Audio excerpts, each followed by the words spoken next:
अल्लाह के नबी इन्नी लअरजू, मैं उम्मीद करता हूँ कि मैं भी जन्नत में चला जाऊं। आपने फरमाया हाय उमर, अगर तुम अल्लाह की राह में लड़ते लड़ते शहीद हो जाओगे तो तुम भी उसी जन्नत के हकदार बनोगे। उमर इब्न हुमाम खजूरें हाथ में लिए हुए हैं, उन खजूरों को जमीन पर फेंक देते हैं। कोई कहता है मेरे भाई इन खजूरों को खा ले फिर तू मैदान जंग में जाना। कहते हैं नहीं नहीं, इन खजूरों के खाने में अगर टाइम वेस्ट करूंगा तो ये लेट हो जाएगा, देर हो जाएगी, मेरे पास इतना टाइम नहीं है, मेरे पास इतनी फुर्सत नहीं है। और हजरत उमर इब्न हुमाम उसी हालत में मैदान जंग में कूद पड़ते हैं और अल्लाह की राह में शहीद हो जाते हैं। मेरे प्यारे साथियों, सहाबे किराम की जिंदगियां इस तरीके के वाकयात से भरी भरी।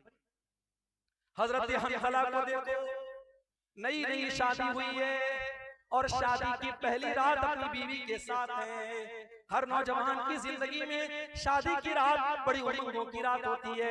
हजरत हंज़ला अपनी बीवी के साथ हैं, शादी की पहली रात है और सुबह होती है और अल्लाह के नबी की तरफ से जिहाद का ऐलान होता है, जंग के मैदान में जाने का ऐलान होता है। हजरत हंज़ला अपनी बीवी से कहते हैं ऐ मेरी बीवी, मुझे जंग के मैदान में जाना पड़ेगा। अल्लाह के नबी की तरफ से मुनादी हो चुकी है, ऐलान हो चुका है। उस जमाने की औरतें भी कैसी औरतें थी, आज के दौर की औरतें दीन के नाम पर कोई गैरत नहीं उनकी। शौहर अगर दीन के नाम पर अपनी बीवी से किसी कुर्बानी का मुतालबा करे तो बीवी दीन के नाम पर कोई कुर्बानी देने को तैयार है। दुनिया के नाम पर हर कुर्बानी तैयार है। अभी मैं भागलपुर से पूर्णिया आ रहा था, 4-5 नौजवान आपके इसी पूर्णिया के, कोई 22 का है, कोई कहीं का है, कोई कहीं का है, देखा सब मुंबई से आ रहे हैं। मुंबई से कहने लगे मौलवी साहब हम लोग मुंबई में रहते हैं, वहाँ काम करते हैं और महीनों के सालों के बाद हम अपने वतन को लौट रहे हैं, ढेर सारा सामान लेके। बीवी को ये गवारा है कि शौहर मुझसे 6 महीना 7 महीना दूर रहे, मुंबई में रहे, सऊदी में रहे, दुबई में रहे, बीवी को ये सारी आजमाइश और ये सारी कुर्बानी गवारा है। क्यों? क्योंकि शौहर कमा के अल्लाह के दीन के लिए अगर वही शौहर दाढ़ी रख ले तो बीवी कहती है अरे पहले इतने हैंडसम लगते थे, तुम दाढ़ी क्यों रखी, तुमने बेकार रखा। शौहर दीन के लिए अगर अल्लाह की राह में कुछ सदका खैरात कर दे और बीवी का कोई जेवर देने की बात कर दे तो बीवी को तैश आ जाता है। ये आज के दौर की औरतें हैं। मेरे प्यारे साथियों, हजरत हंज़ला शादी की पहली रात अपनी बीवी से कहते हैं मुझे अल्लाह की राह में जाना है, नबी की तरफ से जिहाद का ऐलान हुआ है। हजरत हंज़ला की बीवी न चू करती है न चरा करती, कहती बेशक आप जाते। हालांकि उसे पता है हो सकता है मेरा शौहर जिंदा ना आए, हो सकता है मेरे शौहर की लाश आए, हो सकता है मेरे शौहर की शहादत हो जाए, मौत हो जाए, लेकिन वो खुले दिल से इजाजत देती। जिहादे मोहब्बत की आवाज गूंजी, कहा हंज़ला ने ये दुल्हन से अपनी इजाजत अगर दो तो जामे शहादत लबों से लगाने को दिल चाहता है। हजरत हंज़ला उसी हालत में जंग के मैदान में जाते हैं। उनके पास गुस्ल करने का भी टाइम न था, उनके पास पानी के जरिए तहारत हासिल करने का भी टाइम न था। उसी जनाबत की हालत में वो जंग के मैदान में जाते हैं और मेरे भाइयों अल्लाह की राह में शहीद हो जाते हैं। और जंग के बाद जब शहीदों की लाशों को रखा जाने लगता है, अल्लाह के नबी अपने सहाबा से कहते हैं ओ मेरे सहाबा इन्नी लअरा हंज़ला, ओ मेरे सहाबा मैं हंज़ला को देख रहा हूँ तग़सिलुहुल मलाइका कि हंज़ला को फरिश्ते गुस्ल दे रहे हैं। हंज़ला जनाबत की हालत में मैदान जंग में आए थे, नापाकी की हालत में मैदान जंग में आए थे, फरिश्ते उनको गुस्ल दे रहे हैं। मेरे प्यारे साथियों, आज अल्लाह के दीन के लिए कुर्बानी देने का जज्बा हमारे अंदर से निकल गया है। अपने बाजुओं को थोड़ा मजबूत करो मेरे भाइयों, अपनी हिम्मत को थोड़ा जुटा लो और अल्लाह के दीन के लिए मेहनत करने का और कुर्बानी देने का जज्बा अपने अंदर पैदा करो। अल्लाह का वादा है या अय्युहल्लज़ीना आमनू इन तंसुरुल्लाह यंसुरकुम, ऐ ईमान वालों जब तक तुम अल्लाह की मदद करते रहोगे अल्लाह तुम्हारी मदद करता रहेगा। व युसब्बित अक़दामकुम, और अल्लाह तुम्हारे कदम को मजबूत कर देगा। अल्लाह की मदद क्यों नहीं आ रही? इसलिए नहीं आ रही क्योंकि हम लड़ रहे हैं आपस में। मौलाना जरजीत साहब गिरफ्तार हुए, बनारस के बरेलवियों ने हमारे बरेलवी भाइयों ने, कितने भाइयों ने मिठाइयां तकसीम की कि चलो अहले हदीस का मौलाना गिरफ्तार हो गया, चलो हमारे मसलक के खिलाफ तकरीर करने वाला और दूसरे मसलक का मौलवी गिरफ्तार हो गया। लोगों ने खुशियां मनाई थी। और आज जब मौलाना सलमान अजहरी गिरफ्तार हुए तो उनको महसूस हुआ कि जब आग लगेगी तो घर तो हमारा भी जलेगा। आज आग लगी है, आज उनके मसलक के आलिम को गिरफ्तार किया गया। और अल्लाह का शुक्र है किसी अहले हदीस ने ये इस पर खुशी का इजहार नहीं किया, बल्कि बहुत सारे अहले हदीस उलमा ने, और मैं खुद उनमें शामिल हूँ, मैंने भी इसकी मुखालफत की और मैंने सपोर्ट किया कि मौलाना मुफ्ती सलमान अजहरी को गिरफ्तार करना गलत है। उस तरीके की बयानबाजी तो बहुत सारे लोग दिया करते हैं, एक मामूली से बयान पर अरेस्ट करना और गिरफ्तार करना ये इंसाफ का तकाजा नहीं है। कब तक लड़ते रहोगे? कब तक आपस में इस तरीके से मसलक के नाम पर खेल खेलते रहोगे? अगर आज इस्लाम का कोई दुश्मन आपके मुसलमान को पकड़ करके उससे जबरदस्ती कहता है तुम फला मजहब का नारा लगाओ और फला माबूद का नारा लगाओ, तो हम उसको देख करके हमें गुस्सा आता है। लेकिन आप जाओ देखो फेसबुक के ऊपर वो वीडियो भी आप देखो कि एक मुसलमान को बरेलवी मसलक के लोगों ने पकड़ा और कहा कि तू आला हज़रत को मानता है कि नहीं मानता है, तू बरेली शरीफ को मानता है कि नहीं मानता है, तू फला फला को काफिर मानता है कि नहीं मानता है। ये मसलक की आग और ये फिरके की आग इस कदर लग चुकी है,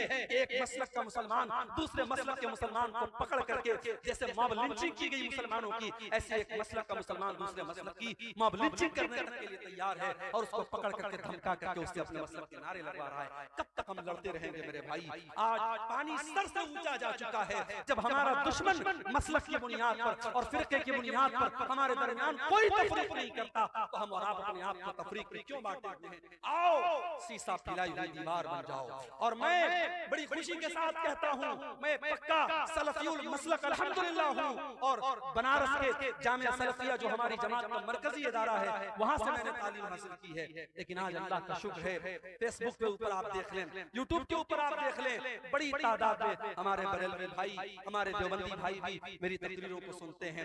और यही मेराज का, शबे मेराज का मौका था जिसको आमतौर से लोग शबे मेराज मानते, हालांकि हमारा ये अकीदा नहीं है। हम ये तो मानते हैं कि अल्लाह के नबी को मेराज हुई, मगर मेराज कौन सी रात हुई, कौन से महीने में हुई, ये कंफर्मेशन हमें हदीसों की रोशनी में नहीं मिलता। लेकिन आमतौर से लोग 27 रजब को शबे मेराज मानते हैं कि उसी रात में मेराज हुई।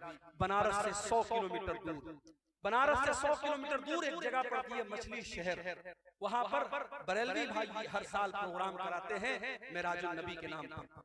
आप यूट्यूब पर जाके देख ले, वहां मुझे तकरीर का मौका दिया।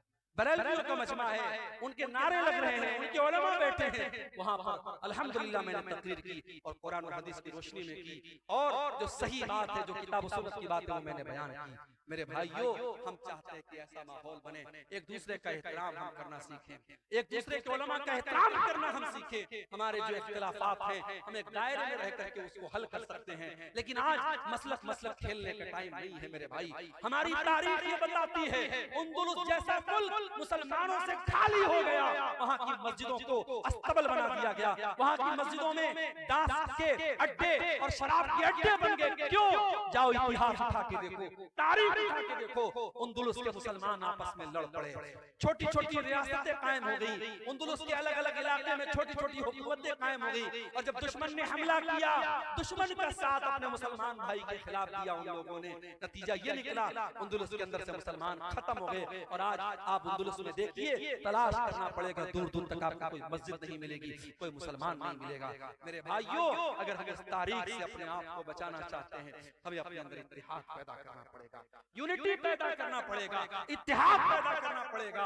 और जब हम इत्तेहाद की बात करते हैं तो माफ कीजिए, हर चीज में इत्तेहाद की बात आती है। आगे मुल्क में हुक्मरानी किसकी होगी, मुल्क के इक़्तिदार पर कौन बैठेगा, हम डिसाइड तो नहीं कर सकते कौन बैठेगा, मगर हम ये तो बता सकते हैं कि हम मुसलमान इस मुल्क में हम मुत्तहिद होकर के हम वोटिंग करते हैं। आने वाले इलेक्शन के मौके पर भी आप अपने वोट के जरिए ऐसी ताकतों को आप अपना वोट दीजिए कीजिए जिनके बारे में आपको ये लगता है कि हाँ ये मुल्क में अमन चैन और सुकून को बढ़ावा देगी, और ऐसी ताकतों को नाकाम कीजिए जो मुल्क के माहौल में नफरत का जहर घोलना चाहती हैं। मेरे भाइयों, हमें और आपको अपने अंदर इत्तेहाद पैदा करना पड़ेगा। कुरान क्या कहता है, वातसिमू बिहब्लिल्लाहि जमीआ, ऐ ईमान वालों तुम अल्लाह की रस्सी को मिलकर के थाम लो, वला तफर्रकू, और आपस में तुम फिरकों में न बंटो, वज़कुरू नेमतल्लाहि अलैकुम, और ऐ ईमान वालों तुम अल्लाह की नेमत को याद करो, इज़ कुंतुम आदान, जब तुम एक दूसरे के दुश्मन थे,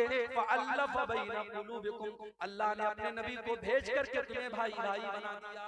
आज तो हालात ये हैं, एक सगा भाई अपने सगे भाई की जमीन पर नाजायज कब्जा करके बैठा, एक सगा भाई, दोनों एक माँ के बच्चे हैं, एक पेट में पैदा, एक पेट से पैदा हुए हैं, एक बाप का खून दोनों की रगों में दौड़ रहा है, लेकिन सगा भाई अपने सगे भाई की जमीन पर नाजायज कब्जा करके बैठा है।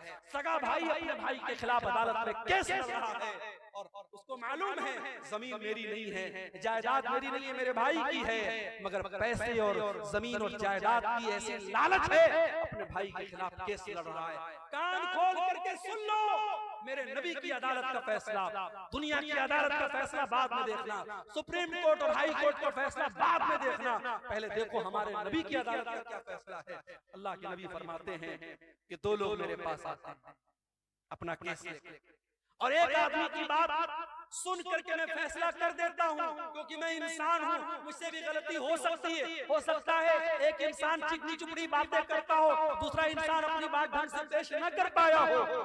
कान खोल करके सुन लो, अल्लाह के नबी फरमाते हैं अगर मैंने फैसला गलत कर दिया, जिसकी जमीन नहीं थी, जिसकी जायदाद नहीं थी, जिसका हिस्सा नहीं था, उसको मैंने दे दिया, फ़इन्नमा अक़तउ लहू क़ितअतम मिनन नार। कान खोल करके सुन लो, मैं उसको जमीन का टुकड़ा नहीं दे रहा हूँ, मैं उसको जहन्नम की आग का टुकड़ा दे रहा हूँ। ओ लोगो, अपने भाई की, अपनी बहन की जमीन आपने नाजायज तरीके से हथिया भी ली, आपने जमीन नहीं हथियाई, आपने बिल्डिंग नहीं ली, आपने घर नहीं लिया, आपने खेत नहीं लिया, आपने तो जहन्नम का टुकड़ा ले लिया, आपने तो बहुत बड़ा घाटे का सौदा कर लिया, घाटे का सौदा।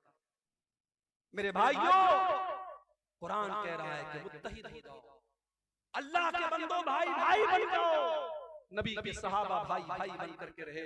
मक्का के मुहाजिर जब मदीना पहुंचे, मदीना के अंसारियों ने खुले दिल से कहा कि हमारे भाइयों, हमारे घर के दरवाजे आपके लिए खुले हैं। यहाँ तक कहा जमीन मेरी है, खेत मेरा है, जायदाद मेरी है, लेकिन नबी ने आपको मेरा भाई बनाया है, आ जाओ हम जमीन के दो टुकड़े कर देते हैं, घर के दो हिस्से कर देते हैं, खेत के दो हिस्से कर देते हैं, आधा तुम ले लो, आधा मैं ले लेता हूँ। यहाँ तक कहा मेरी दो बीवियां हैं, तुम किसी एक को पसंद कर लो, मैं तलाक दे देता हूँ, तुम निकाह कर लेना।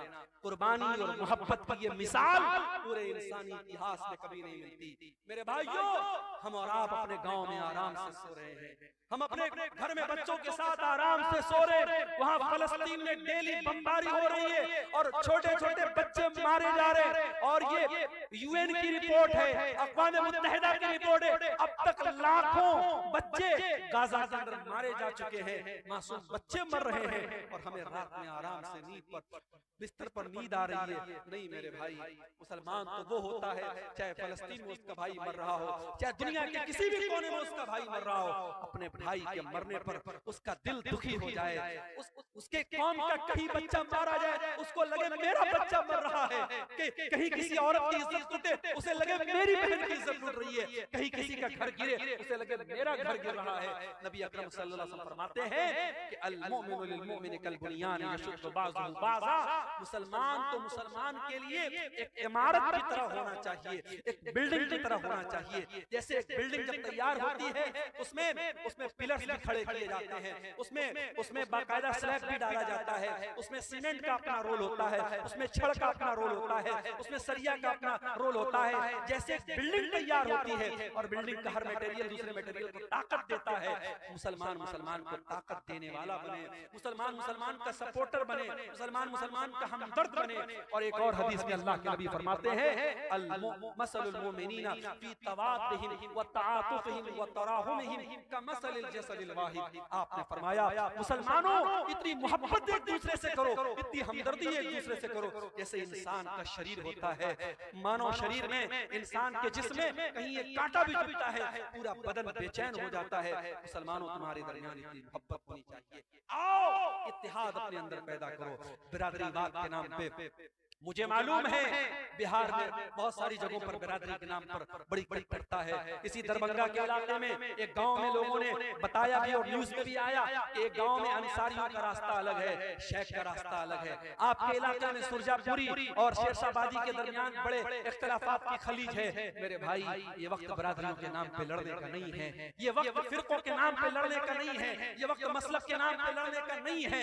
हालात ये है आज मुसलमान जिस गांव में अक्सरियत में होते हैं वहां से भी मुसलमान के सरपंच खड़े जीत नहीं पाते। क्यों? क्योंकि सरपंच का चुनाव होता है, प्रधान का चुनाव होता है, मुसलमान उस गांव में मेजॉरिटी में है, लेकिन मुसलमान के 4 कैंडिडेट खड़े होते हैं, गैर मुस्लिम का 1 कैंडिडेट खड़ा होता है और मुसलमानों के वोट 4 जगह तकसीम हो जाते हैं। गांव में मेजॉरिटी मुसलमानों की है, लेकिन प्रधान जो होता है, सरपंच जो होता है, वो गैर मुस्लिम बन जाता है।